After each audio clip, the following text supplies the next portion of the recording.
तो बच्चों नमस्कार, मैं हूं आपका गुरुजी के और आप देख रहे हैं आपका फेवरेट चैनल गुरुजी एजुकेशन। तो बच्चों आज हम पढ़ते हैं गुलाम का नियम सदिश रूप में। बहुत सारे स्टूडेंट्स इस टॉपिक को छोड़ देते हैं, लेकिन मगर बच्चों आप ध्यान से इस टॉपिक को देखिए, शुरू से आखिरी तक आपका ये टॉपिक सारा क्रिस्टल क्लियर हो जाएगा और कभी भी नहीं भूल पाएंगे इस टॉपिक को। तो बच्चों ध्यान से देखिए गुलाम का नियम सदिश रूप में, क्योंकि गुलाम का नियम सदिश रूप में कहता है कि मेरे दुश्मन समझ रहे थे कि मैं बहुत दूर चले जाऊंगा, दूर इतना कि कभी लौट कर नहीं आऊंगा, पर अभी अधूरी मेरी कहानी है जो स्टूडेंट्स को सुनानी है। तो बच्चों यहाँ पर जो दुश्मन थे, दुश्मन वो थे जो इस टॉपिक को छोड़ देते हैं। तो बच्चों टॉपिक को छोड़ना नहीं, ध्यान से समझिए, पूरा टॉपिक क्रिस्टल क्लियर होगा, ये मेरी गारंटी है। तो बच्चों आप सदिश अदिश रूप में देखे थे गुलाम का नियम कि दो बिंदु आवेश, हमने यहाँ पर दो बिंदु आवेश ले लिया है Q1 और Q2। यहाँ पर समान आवेश और यहाँ पर नीचे असमान आवेश है, ये प्लस Q1 है, ये माइनस Q2। यहाँ पर प्लस Q1 और ये प्लस Q2, दोनों यहाँ पर समान आवेश है, इधर असमान आवेश है। दोनों आवेशों के बीच की दूरी यहाँ पर स्मॉल आर है, इधर भी स्मॉल आर है। बच्चों यहाँ पर देखिए F12 दिख रहा है, F12 Q1 पर F2 द्वारा बल है। F12 जो है इसको वेक्टर फॉर्म में लिख देते हैं हम, और F21 वेक्टर क्या है बच्चों, F2 पर मतलब Q2 पर Q1 द्वारा बल जो लग रहा है वो यहाँ पर भी नीचे भी वैसे ही है। उसी प्रकार से यहाँ पर देखिए R12 कैप, मतलब ये एकक सदिश है। यहाँ पर इसकी दिशा क्या है, Q1 से Q2 की ओर एकक सदिश R12, और यहाँ पर R21 Q2 से Q1 की ओर एकक सदिश है यहाँ पर। तो देखिए बच्चों यहाँ पर हमने देखा F12 वेक्टर ये क्या है, Q1 Q। तो देखिए बच्चों यहाँ पर F12 वेक्टर क्या है, Q1 पर आवेश, Q1 पर Q2 द्वारा आरोपित बल क्या है, F12 वेक्टर Q1 पर Q2 द्वारा आरोपित बल। वैसे ही वहां पर देखिए F21 वेक्टर दिख रहा है आपको नीचे भी और ऊपर भी। F21 वेक्टर क्या है, Q2 पर किसके द्वारा, Q1 द्वारा आरोपित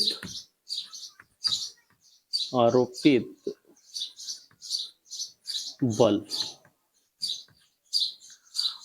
और देखिए यहाँ पर R12 कैप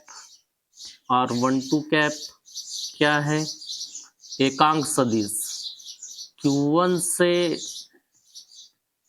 Q2 दिशा में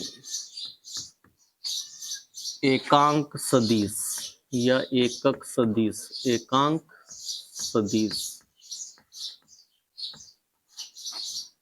जो एकांक सदिश एकक सदिश आपने क्लास 11th में देखा था, ए केप इज इक्वल टू होता था ए वेक्टर बाय मॉड किसका, ए वेक्टर का मॉड।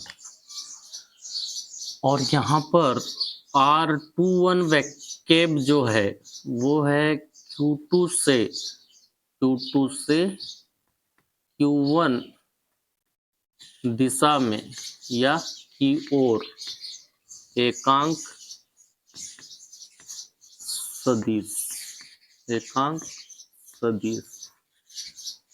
या इसको इस रूप में ऐसे भी लिख सकते हैं हम, R12 cap is equal to R12 vector by R12 vector किसमें, मॉड में। और R12 का मॉड कितना है, टोटल डिस्टेंस हमने कितना माना, स्मॉल r। तो यहाँ पर ऐसे भी हो जाएगा R12 vector by small r। उसी प्रकार से यूनिट कैप R21 कैप एकक सदिश, मतलब ये कैसे हो जाएगा, R21 vector by mod of R21 vector में इज इक्वल टू, ये भी कैसे हो जाएगा, R21 वेक्टर बाय R, इसका मैग्नीट्यूड, इसका परिमाण किसके बराबर है, R के बराबर है। और बच्चों आपने इसका कूलाम के नियम का अदिश रूप देखा था। अदिश रूप में हमारे को मिला था formula F is equal to K into Q1 into Q2 by R square. मतलब कूलाम साहब ने बताया था कि दो स्थिर बिंदु आवेशों के बीच लगने वाला बल दोनों आवेशों के परिमाण के गुणनफल के अनुक्रमानुपाती तथा दोनों आवेशों के बीच की दूरी के व्युत्क्रमानुपाती होता है, जिससे हमने ये फॉर्मूला अदिश रूप में निकाल लिया था। इसको हम इक्वेशन नंबर फर्स्ट कह देते हैं। यहाँ पर जो स्मॉल के है बच्चों, स्मॉल के जो है अनुपातिक नियतांक है, अनुपातिक नियतांक है, अनुपातिक नियतांक है, जिसका मान माध्यम की प्रकृति पर निर्भर करता है, माध्यम की प्रकृति पर निर्भर करता है, पर निर्भर करता है।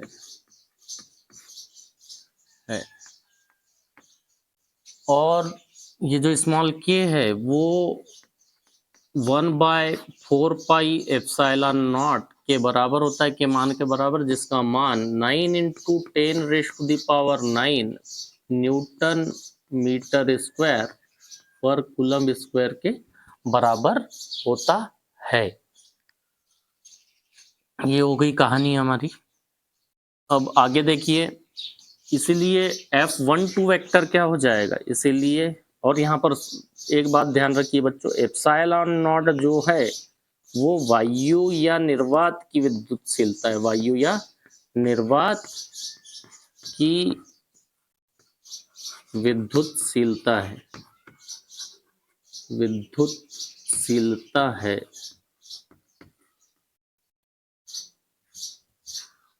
इसीलिए F12 वेक्टर मतलब सदिश रूप में क्या हो जाएगा हमारा, के Q1 into Q2 by R square, सदिश रूप में है तो यहाँ पर एकक सदिश ले लेंगे, और एकक सदिश कौन सा, F12 की दिशा में, F12 की दिशा, F12 की दिशा क्या है, ये है, और उस दिशा में एकक सदिश क्या है, ये है, R21 है, R21 कैप है। ये हो गया समीकरण number 2। And F21 vector is equal to क्या हो जाएगा बच्चों, के Q1 into Q2 by R square. यहाँ पर भी एकक सदिश ले लेंगे इस बल की दिशा में, ये बल की दिशा देखिए इस साइड में है F21 वेक्टर की, और इस साइड में एकक सदिश R12 कैप है। कौन है, यहाँ पर ले लिया हमने सदिश रूप के लिए R12 कैप। ये हो गया समीकरण नंबर 2। और इन दोनों इक्वेशन से हमको ये एक बात समझ में आ रही है, ऑब्जर्वेशन निकल के आ रहे हैं। हमारा ऑब्जर्वेशन नंबर फर्स्ट ये है कि दोनों बल जो है F21 वेक्टर और F12 वेक्टर दोनों कैसे हैं, दोनों का परिमाण समान है लेकिन दिशा भिन्न है, तो यहाँ पर माइनस चिन्ह हमने लगा लिया। मतलब कह सकते हैं कि दोनों बलों का परिमाण समान तथा दिशा असमान है,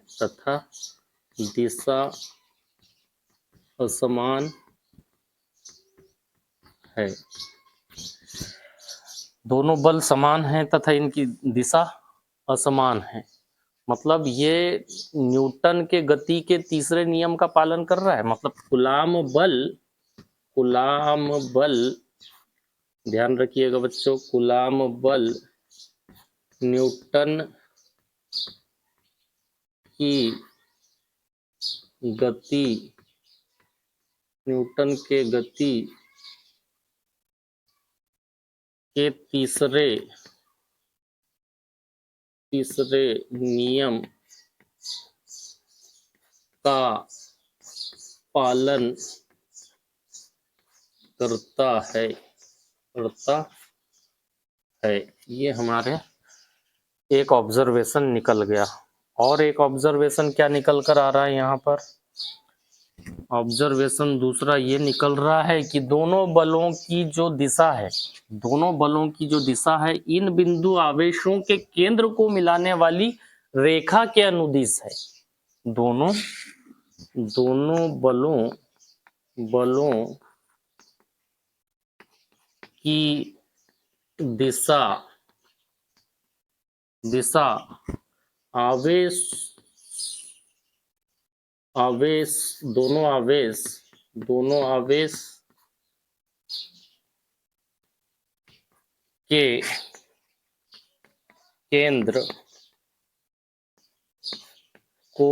वाली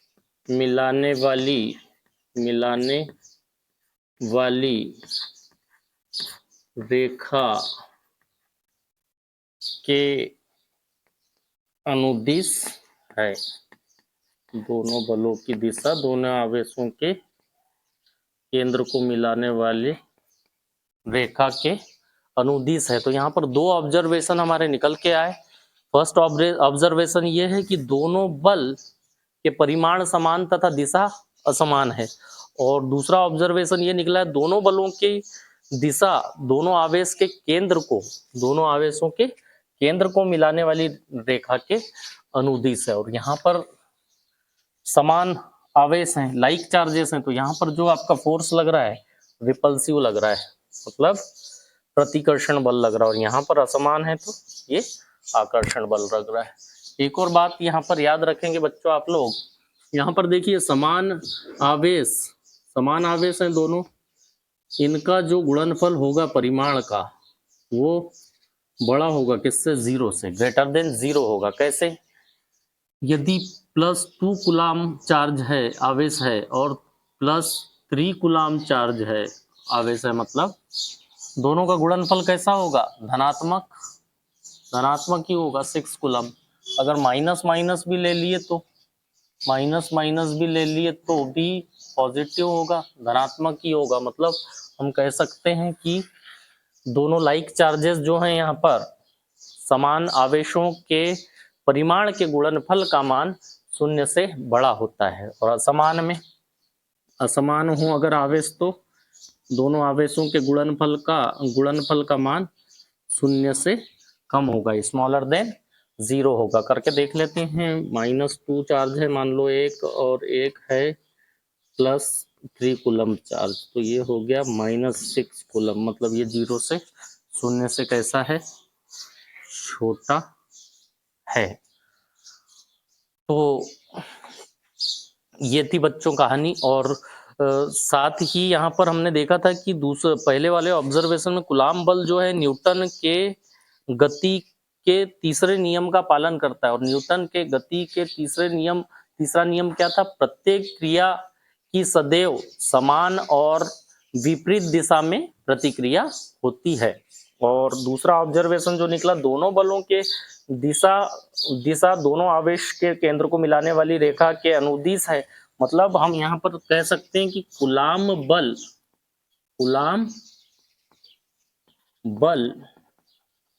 केंद्रीय बल है। कैसा है कूलाम बल? केंद्रीय बल है। दो इंपॉर्टेंट पॉइंट आपके निकल के आ गए। एक आ गया कि दोनों बल के परिमाण समान तथा दिशाएं भिन्न भिन्न हैं, और एक केंद्रीय बल है। तो बच्चों ये थी हमारी कहानी सदिश रूप में कूलाम के नियम की। आप यूं ही हमारे गुरुजी एजुकेशन चैनल पर अपना प्यार बनाए रखें और देखते रहें गुरुजी एजुकेशन के सारे वीडियो लेक्चर्स। और यूं ही अपना प्यार बनाए रखें ताकि ज़्यादा से ज़्यादा स्टूडेंट्स हमारे चैनल का लाभ ले सकें। जय हिंद, जय भारत।